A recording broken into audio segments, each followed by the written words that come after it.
Hey everyone, I'm Jack. Do you ever wonder about the water you're putting on your cacti and succulents? I did, and let me show you what I found out.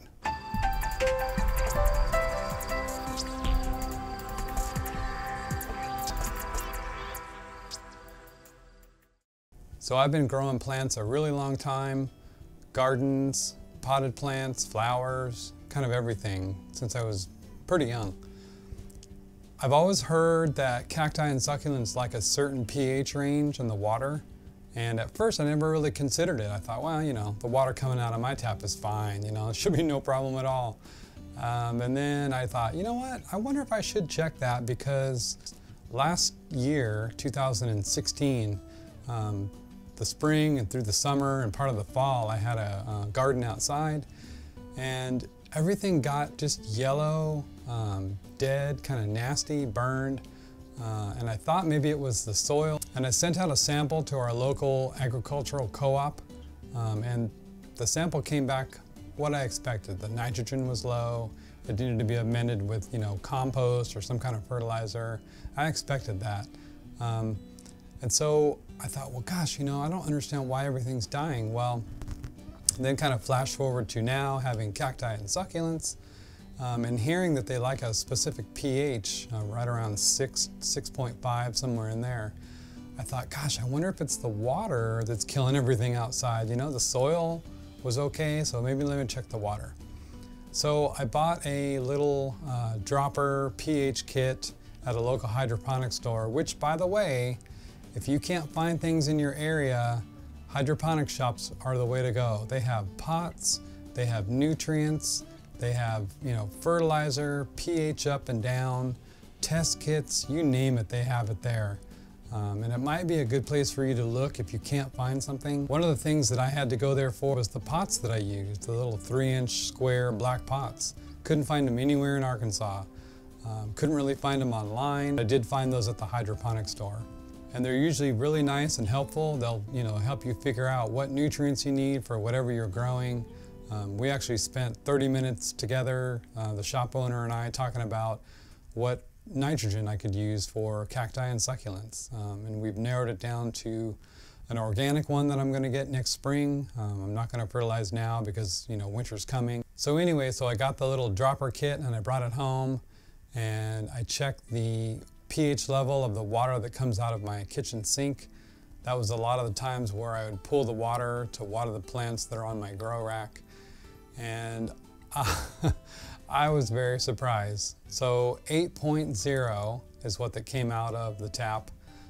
So it's extremely alkaline. I was shocked. I was like, oh my gosh, you know, that's not good.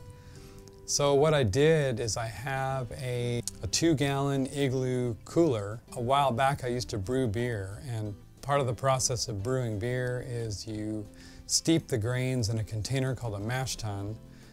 So I made one out of this 2-gallon Igloo Cooler. It's got a stainless steel filter, and what that is it comes off the outside of a hose that you would put like under your kitchen sink or bathroom sink.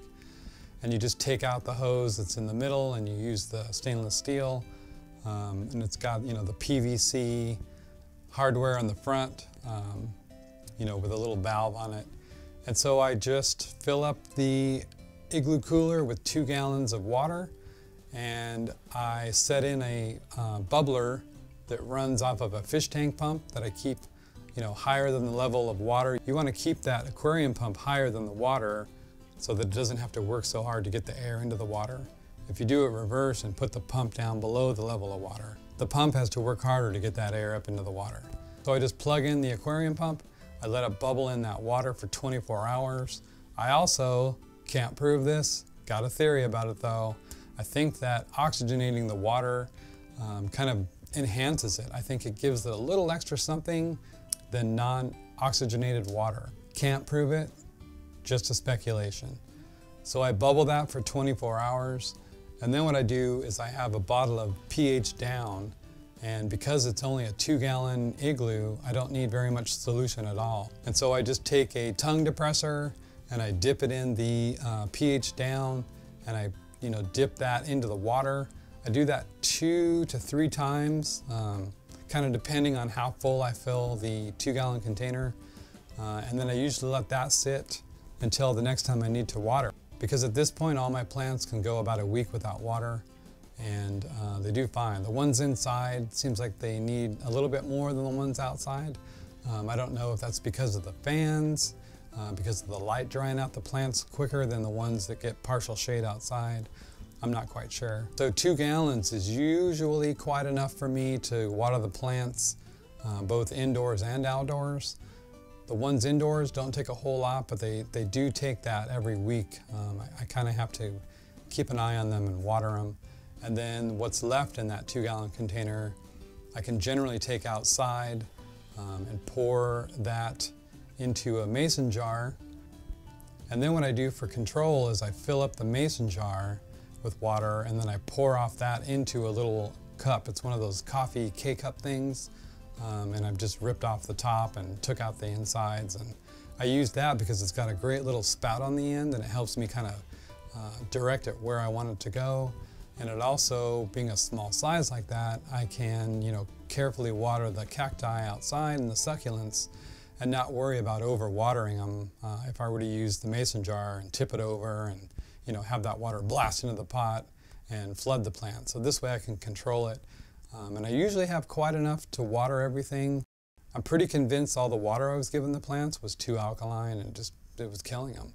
And today I checked the pH level of 2 or 3 different sources. So I had already checked the kitchen sink was 6.0, and then I checked the spigot outside. There's a little Y connector on the hose outlet, and I checked the one with no hose on it. And that came out pretty close to the 8, maybe 7.5 to 8. And then I went and checked from the actual garden hose, with the little sprinkler attachment on the end, and I checked that level, and it was a little bit lower. It was maybe 7 to maybe 6.5, 6.8 or 9, somewhere in there. I'm pretty convinced that the right pH for cacti and succulents is the right thing to do. So if you haven't checked your water, if you notice something going on, you can't quite figure it out, you think it's the soil, or you think it's the sun or the light or the lack of sun or whatever, you might want to check your water, because it could very well be that. It was mine, I just never expected it to be. So I hope you liked this video. If you did, click that thumbs up for me, subscribe to see more videos, and until the next time, thanks for watching.